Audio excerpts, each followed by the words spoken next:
வணக்கம் நண்பர்களே. நான் செந்தில்வேல். இது மரபு செல்வமாம் திருக்குறளை நவீன நோக்கில், நவீன பின்புலத்தில் வைத்து, நவீன கவிதையைப் போல வாசிக்கும் ஒரு எளிய முயற்சி. நினைந்தவர் புலம்பல் அதிகாரம் பார்த்துட்டு இருக்கோம். தலைவியினுடைய பிரிவு,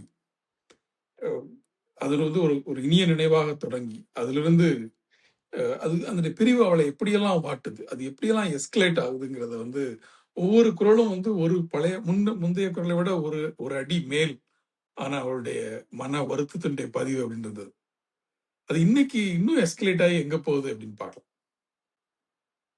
விழியும் என் இன்னுயிர், விழியும் என் இன்னுயிர் வேறெல்லம் என்பார் அழியின்மை ஆற்ற நினைந்து. விழியுமன் என் இன்னுயிர் வேறெல்லம் என்பார் அழியின்மை ஆற்ற நினைந்து. இத வந்து வேறெல்லம் என்பார் அழியின்மை, அதுதான் இந்த குறளுடைய கீவேர்டு. வேறெல்லம் என்பார், நீ வேறு நான் வேறு அல்ல, ரெண்டு பேரும் ஓர் உயிர், வேறெல்லம் என்பார். அப்படி சொன்னவர் அவருடைய அழியின்மை, அவருடைய கருணையின்மை. அழி என்றால் கருணை, அரவணைத்துக் கொள்வது, அது அழி. அழி அழியின்மை அப்படின்னா கருணையின்மை. அப்படி என்னை சொன்ன தலைவன், நீ வேறு நான் வேறு அல்ல, இருவரும் ஓர் உயிர் என்று சொன்ன தலைவன் வேறெல்லம் என்பார் அழியின்மை ஆற்ற நினைந்து, மிகுதியாக நினைந்து. இதே அவரை பற்றி மீண்டும் மீண்டும் அவர் சொன்ன, எப்படி இருந்தவர் இப்படி மாறிட்டாருங்கிற அந்த கம்பேரிசன்லயே என்ன நடக்கிறதுன்னா, முதல் வார்த்தை சொல்ற விழியும் என் இன்னுயிர். விழியும் என் இன்னுயிர். விழியும்ங்கிற வார்த்தைக்கும் ரெண்டு அர்த்தங்கள் கொடுத்து வாசிக்கலாம். விழி என்றால் கழிக்கிறது, பொழுதை கழிக்கிறது என் உயிர் அப்படின்னு சொல்லலாம்.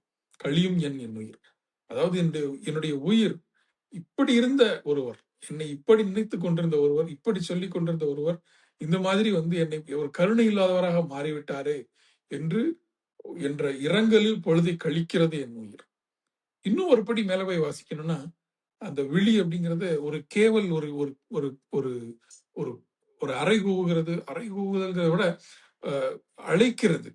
விழியும் என் இன்னுயிர், அதை சொல்லி என் உயிர் கரைகிறது, அழைக்கிறது.